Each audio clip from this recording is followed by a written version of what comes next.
চার আদম ব্যবসায়ী এমপির বিরুদ্ধে যদি ব্যবস্থা না নেয়, আমরা এই ভুক্তভোগী শ্রমিকদেরকে নিয়ে ওই আদম ব্যবসায়ীর 14 গোষ্ঠী উদ্ধার করব।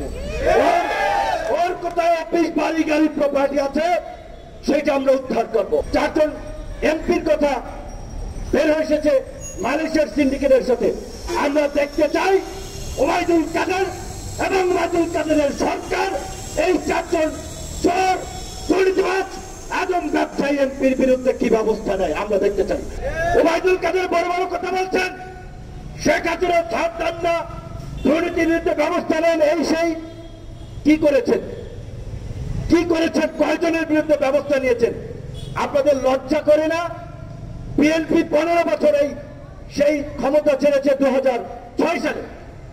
আজকে 7 থেকে আজকে পর্যন্ত কত বছর? প্রায় 18-20 বছর হয়ে গেছে।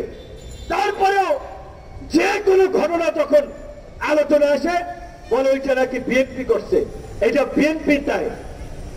এমন মানে বিষয়টা দেখেন, বাংলাদেশের টেলিভিশন পত্র পত্রিকাও মির্জা ফখরুল সাহেব বিএনপির মহাসচিব, বিরোধী দলীয় প্রধান নেতা, তিনি সরকারের দুর্নীতি লুটপাট দুঃশাসন নিয়ে বলবেন, মিডিয়া ওইটা প্রচার করবে, ওইটার কাউন্টারে আবার ওবায়দুল কাদের কি বলছে একেবারে ফালতু কথা, সেগুলো আবার পত্রপত্রিকার হেডলাইন করা লাগে যে ওবায়দুল কাদের বলেছেন বিএনপি আমলে দুর্নীতিবাজদেরকে রক্ষা করা হয়েছে। আরে ভাই, বিএনপি করেছে 20 বছর আগে, 16 বছর ধরে রাষ্ট্র চালাচ্ছে এই জবরদখলকারী আওয়ামী লীগ। 20 বছরের সাথে বর্তমান পরিস্থিতির তুলনা হবে? তাহলে আপনারা কেন এই ওবায়দুল কাদেরের ফালতু কথাই বা হেডলাইন করছেন, প্রচার করছেন? নতুন কিছু থাকলে সেটা প্রচার করেন। তো আজকে চারজন এমপির কথা বের হয়ে এসেছে মালয়েশিয়ার সিন্ডিকেটের সাথে। আমরা দেখতে চাই ওবায়দুল কাদের এবং ওবায়দুল কাদেরের সরকার এই চারজন চোর দুর্নীতিবাজ আদম ব্যবসায়ী এমপির বিরুদ্ধে কি ব্যবস্থা নেয় আমরা দেখতে চাই, জনগণ দেখতে চাই। এবং শ্রমিক অধিকারকে বলবো, এই 32,000 শ্রমিকের সাথে যোগাযোগ করুন, তাদেরকে সংগঠিত করুন।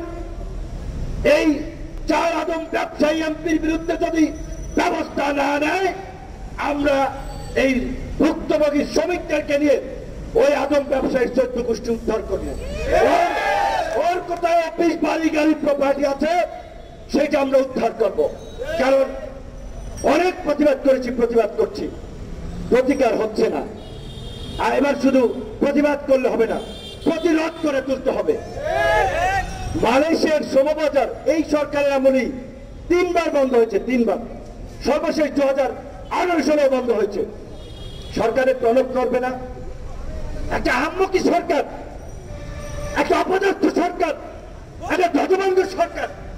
এই জন্য বলছি যে দেখেন, মালয়েশিয়ার মতো বড় একটা শ্রমবাজার আজকে জাতিসংঘ যখন মালয়েশিয়াকে বলছে, বাংলাদেশকে বলছে, আইএলও বলছে যে এখানে শ্রমিকদের সাথে প্রতারণা করা হচ্ছে, তাদের সাথে অন্যায় বিচার করা হচ্ছে, তারপরেও তারা এগুলো সমাধানে কোনো আগ্রহ দেখেনি এই পর্যন্ত।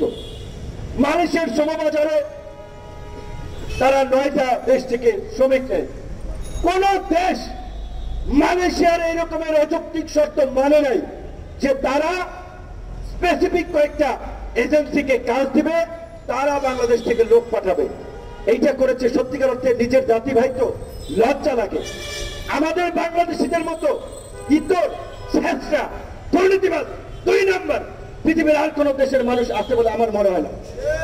কষ্ট নেন না, ওই কাতারে তো আমিও আছি, কারণ আমি তো আপনাদেরই ভাই, এই দেশেরই তো নাগরিক। এই যে সেই ভদ্রলোকের কথা উঠে এসেছে, একজনের নাম, তিনি বাংলাদেশি বংশোদ্ভূত একজন লোক।